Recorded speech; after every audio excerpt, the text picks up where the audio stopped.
All right, let's get right into it. We're looking at the first major ground battle of the 1991 Gulf War, the Battle of Khafji. Now, on the surface, it looks like a pretty straightforward coalition victory. But when you start to peel back the layers, a really fascinating question pops up. Can a single battle actually produce multiple winners? And maybe more importantly, how do you even define victory in the first place? To really get a feel for this, you just have to hear this quote from an Iraqi veteran. It perfectly captures the absolute shock and awe of what was coming. See, the Iraqi army was tough. They were battle-hardened from their long, brutal war with Iran, but they had never, ever faced anything like the technological storm the coalition was about to unleash. This wasn't just about better tanks or planes. It was a collision of two completely different eras of warfare. So before we even get to the first shots being fired, we have to understand the two vastly different military cultures that were on a collision course here. This is about so much more than just equipment. It's about how these two armies thought, how they were organized, and how they planned to fight. And wow, the contrast could not be more stark. On one hand, you've got the Iraqi military. The source material describes it as a third world military culture. It was incredibly top-down, authoritarian, and almost totally dependent on other countries for its tech and even its tactics. And on the other hand, you have the coalition forces, led by a U.S. military that had completely reinvented itself after Vietnam. They were flexible, they were networked, and they were built for speed and complex maneuvers. And this chart really breaks down the problems that were just baked right into the Iraqi system. I mean, think about this. Command was so centralized that Saddam Hussein himself was basically the guy calling all the shots from Baghdad, which created huge bottlenecks. Their political leaders were terrible at judging the actual military situation on the ground. And their entire supply chain, their whole doctrine, was built for digging in and fighting a slow, grinding war of attrition, not the kind of fast-moving fight that was about to hit them. So, you gotta ask, right? Why would an army with all these problems launch what seems like a totally reckless attack into Saudi Arabia? Well, as it turns out, there was a very specific and kind of twisted logic behind Saddam's gamble.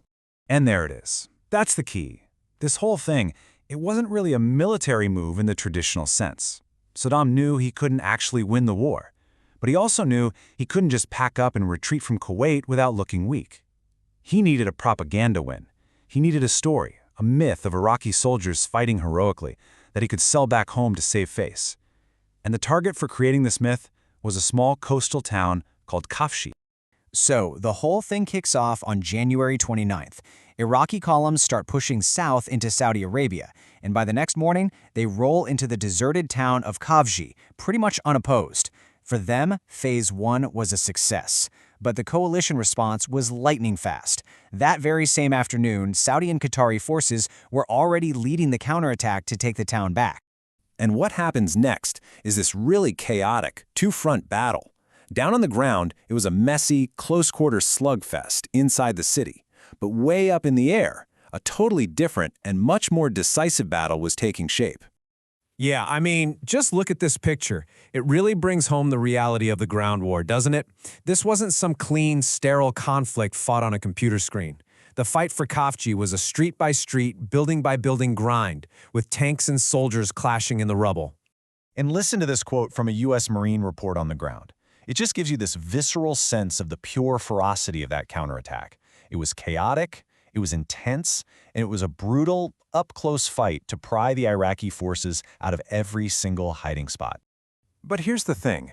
While all that chaos is erupting on the streets, this is what's happening up in the sky. Coalition air power, like these Marine Harriers, was basically creating an iron ceiling over the entire battlefield. They weren't just helping the guys on the ground. They were systematically hunting and destroying any Iraqi reinforcements that even tried to get to the city. The Iraqi soldiers inside Khafji were completely cut off and alone. So the crucial thing to understand is that this was a true team effort. It was a perfect storm of combined arms. You had Saudi and Qatari troops bravely pushing into the city, taking the fight right to the Iraqis. You had U.S. Marine advisors on the ground with them, calling in these incredibly precise and devastating air and artillery strikes. And all the while, coalition jets owned the sky, cutting the head off the snake. By February 1st, it was over. The town was liberated. Okay, so the guns fall silent. The town is retaken. But the battle for the story of Khafji? That was just getting started. And this, to me, is where it gets really, really interesting, because pretty much everyone involved walked away claiming they had won. All right, if you just look at the raw numbers, the box score, it seems like a total blowout.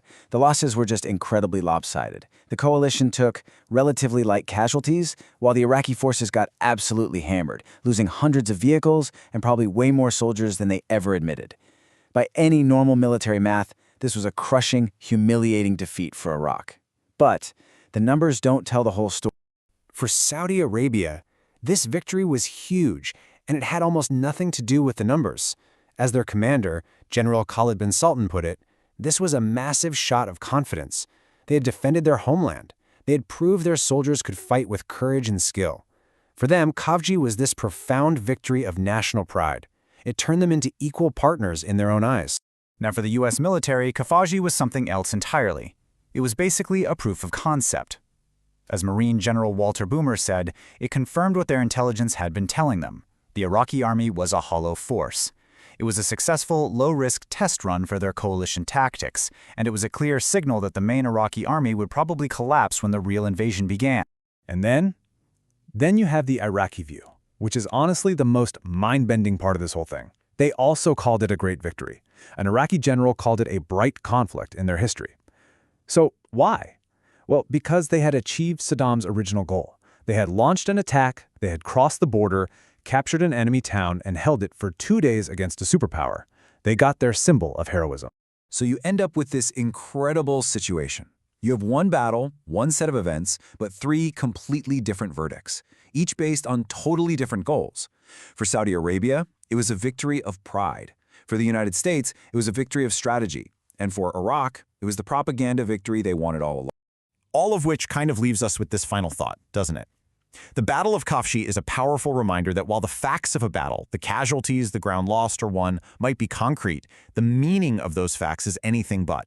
And maybe, just maybe, true victory isn't about who's left standing on the field, but about who gets to tell the story that everyone remembers.